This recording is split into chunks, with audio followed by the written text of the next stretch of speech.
Without no further ado, man, you got a light skin. She got all this shit. I went to Blue. I can't even read all this shit. She educated. Can you help me out? That's how I got it. A Southeastian public schools wasn't good to me. Without no further ado, start clapping, man. This lady opened up for Destined Diamond. Don't nobody know who that is. Well, she put in parentheses, streets over Saved by the Bell. Without no further ado, give it up for Sandy Bernstein.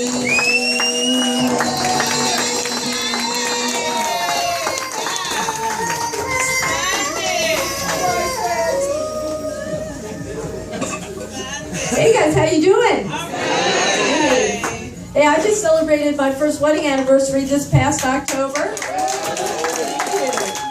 Now, it reminds me, middle age when you're, sex when you're middle aged is a lot different than when you're in your 20s.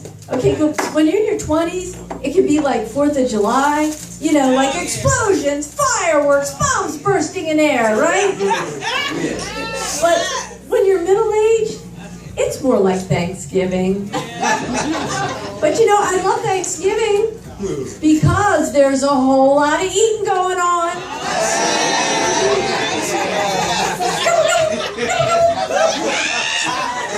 Yeah, I got the turkey neck thing going on here. Okay, well look, since we're talking about middle-aged sex, I'm going to get real for a moment, okay? Now, most of you are too young to know this, and I hope I'm not bursting anybody's bubble, but as you get older, it is harder to control your farts. There, I said it. I mean, that shit, it just slips out at the most inopportune times, okay? So I'll put it this way, you know, men of my age, there are many men who have to take that little blue pill before they have sex, you know, the Viagra or the Cialis for ED. Okay, well, I have to take the Beano or the Gas X. Okay? Yeah, because listen, no guy wants to feel a hot blast of wind on his chin. That is a deal breaker. That'll turn 69 into 68 in a big hurry. That's where he says, blow me, bitch, and I owe you one. Oh, good Lord. You're probably wondering what to make of me, okay? Now, some people have compared me to that cool aunt, you know, the one who takes you to lunch at Panera and that'll smoke a blunt with you. Okay, that's cool. But then there are other people who say I remind me of that creepy friend of their mom's. You know, the one who stares at the crotch of your sweatpants for too long. That's just not true, okay? But here's the thing, I am a whore. But don't get too excited, I'm an attention whore. Okay, I'll do anything for attention. I mean, I crave attention even when it's inappropriate. Okay, now, don't judge me, but I hear women, you know, complain about being catcalled, and I get it, no woman should be harassed on the street. But there's this sick, twisted, fucked up little part of me when I hear women complain about being catcalled, it feels jealous. Okay, I know that's fucked up, I know it's messed up. But it has been years since I've been catcalled. I can't even remember the last time well, you know something, actually that's not entirely true. Okay, because this summer I had some guys at a construction site yelling at me because I was about to walk into a bed of wet concrete. Yeah, I did. I had him hose my ass down, and I thought, okay, this is my chance. I'm like, hey guys, red shirt. Nothing, no cat calls, nothing. I was like, man, that's messed up. I'm sorry, but yeah, well, you have to understand, I had a messed up childhood. I come from a dysfunctional family, right? Okay, get this, I'm 10 years old, right? And my mother says to me, Sandy, your brother is living proof that diaphragms don't work. And then my dad's there, right? And he chimes in, gee, I'm surprised he wasn't born wearing it on his head like a yarmulke. Now, guys, I am 10 years old, okay? 10 years old. And I am devastated by this. I'm just devastated. Because up until this point, my parents had raised me to believe that my brother was the product of a botched abortion. So, but they couldn't even keep their story straight. Now, I shouldn't be joking about botched abortions in my family. I'm going straight to hell. And by hell, I mean Jewish hell. Now that's where I'm forced to eat bologna and mayonnaise sandwiches on white bread. I love it. Oh, okay. All right, okay, well, how about this? The only thing I can wash them down with are tainted Jell-O spritzers served to me by none other than Bill Cosby. And then, like, in my Jewish hell, the only TV and radio stations are PBS and NPR. Okay? And each and every one of them is in the middle of their fun drives. Okay? And finally, my Jewish hell, Donald Trump gets elected president, and he appoints white supremacist Steve Bannon to be his chief strategist. Wait a minute, that just happened, didn't it? Yeah. Hey, could somebody get me a tainted Jell-O spritzer?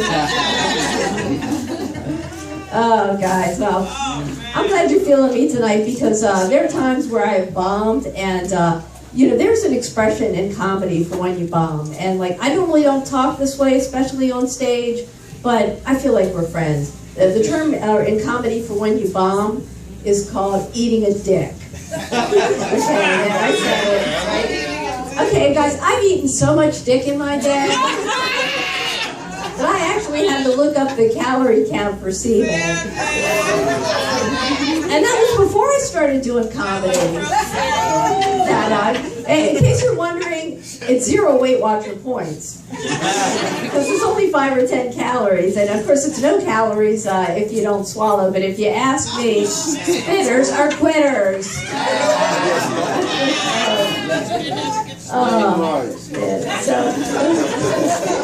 Okay, so now it's cold as shit out. It seems like just yesterday I was in beautiful Playa del Carmen, Mexico with my girlfriend. It was our annual Girls Gone Mild holiday. And you heard me right, I said mild. Because when guys ask us to show them our titties, instead of hiking up our blouses like this, we only lift them a little bit like that. I mean, we're middle-aged, it's the same damn view. Plus, it's a hell of a lot easier on our arthritis. So we're hanging out by the pool, looking at these skinny-ass bitches. I mean, they could have been escorts or models, right? But like half of them were wearing thongs. And I mean, there's a reason they call that shit butt floss. Although on me, I think it would be more like hemorrhoid floss. Yeah. I mean, there's not enough burning and itching down there. I think I'll just thread my bathing suit through that minefield. Yeah, that sounds like a great idea. Well, guys, I know that's kind of gross, but you can't believe how liberating it is for me to be able to talk about my flaming asshole and not have to say a word about my ex-husband. Yeah, so anyway, this is my second marriage. Anybody here divorced? Anybody here wishes they were divorced? Okay, well, when my ex-husband Tom went through his midlife crisis, he just got angry all the time, and his humor began to come from a pretty dark place. Like, we're at the spring fair, right? And he gets himself one of these big old sausage and pepper sandwiches, and he walks right over to the animal rights booth and starts eating it, right? And it's the PETA table, okay?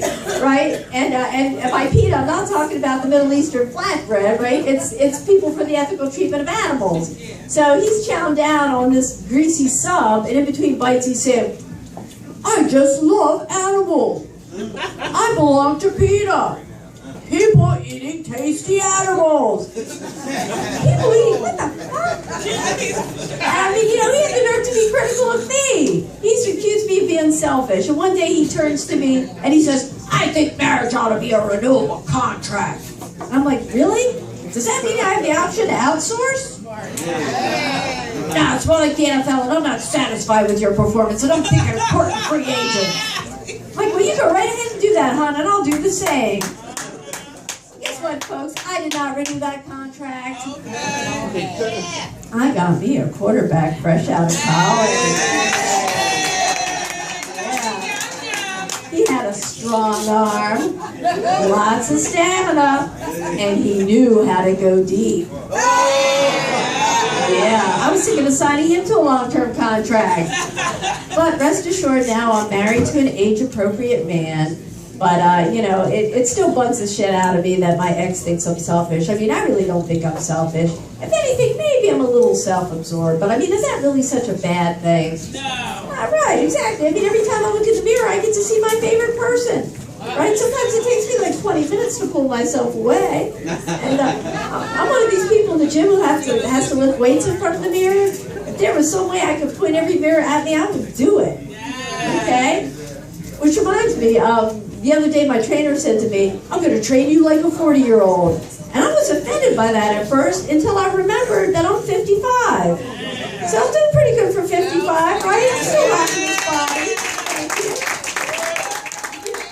But I have a confession to make. Sometimes, like if I'm in the grocery store and there's nobody in the produce section, I'll go around comparing myself favorably to the melons. But you know something, I gotta be wearing a good bra like I am tonight to do that, because otherwise I may as well be comparing myself to the butternut squad. Yeah, when you get to be my age, having a good bra is really important. Okay? A simple underwire is not enough for me. I mean, this bad boy has steel reinforced beams. Okay, the tag on it doesn't say Playtex or Maidenform or Vanity Fair. It says Bethlehem Steel. And the bra is called the Iron Maiden. It is one old-ass bra. And then I had to find a good bra to work out in, right? Because I'm running on the treadmill, my titties are flopping up and down. One flies up, hits me in the face, dislocates my fucking jaw. Yeah, so I got this bra called the Frog Bra, right? And it's a real thing. You can Google it. They call it the Frog Bra because it lets you leap without bouncing. Yeah. And finally, bathing suits. I gotta wear one piece with the built-in underwire, okay? Because otherwise, if the legs are too high cut, my nipples will show. I'll just talk about my body. I don't want you guys to think I'm conceited, okay? Nothing could be further from the truth. In fact, I used to have a very low self-esteem. I used to be about 50 pounds heavier, right? And I lost that weight, and all I got for it is a turkey neck. But you know, I still felt like I was this fat chick, even after I lost the weight. And until one day I was in the metro, okay? And I don't know if y'all have been in the DC metro lately, but it brings out the worst in people, right? Yeah, so I'm riding up the escalator, right, at the PG Metro metro station, and this big guy tries to push past me. He's like, hey, would you mind moving your skinny ass out of my way? I'm like, excuse me, what did you just say? I said get out of my way, you skinny ass bitch. And it was like the clouds parted, the angels sang, the trumpets blared, I had finally seen the light. I mean, skinny ass bitch. That was like the nicest thing anybody ever said to me. So I stripped down butt naked, mounted him, and gave him a big wet kiss. Okay, I'm just kidding. That's not true. That didn't happen. I didn't kiss him. But we did just celebrate our first wedding anniversary last month. Oh, thank you. Well, all I know this. Did I mention that my ex-husband's name was Tom? Right, I did, right? Okay, anybody want to guess my current husband's name? Tom, that is correct. And that's really convenient for me because I don't have to worry about yelling out the wrong name during sex. I'll tell you what, it's confused the hell out of my friends. Now, they're all big fans of the Terminator movies, you know, with Arnold Schwarzenegger, right? So they started calling my ex-husband T1 and my current husband T2. One of them said, hey, Sandy, if this doesn't work out with T2, is there going to be a T3? I'm like, hell no, there's not going to be a T3. If there's a T3, it'll be T3 Rise of the Machines.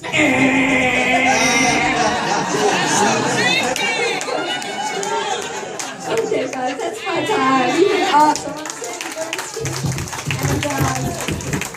And one last thing to finish up my introduction, I'm going to be opening for Dustin Diamond on the 16th of December at this place called DC Speakeasy. It's in Rockville. Dustin Diamond was the guy who played Screech on Saved by the Bell, and I have tickets. So hit me up if you're interested. Anyway, I'll get out of here now. Happy birthday, Anthony. Thank you, Sandy. Appreciate that, Sandy. Give it up for Sandy. You know, Trump is in. He's up that light.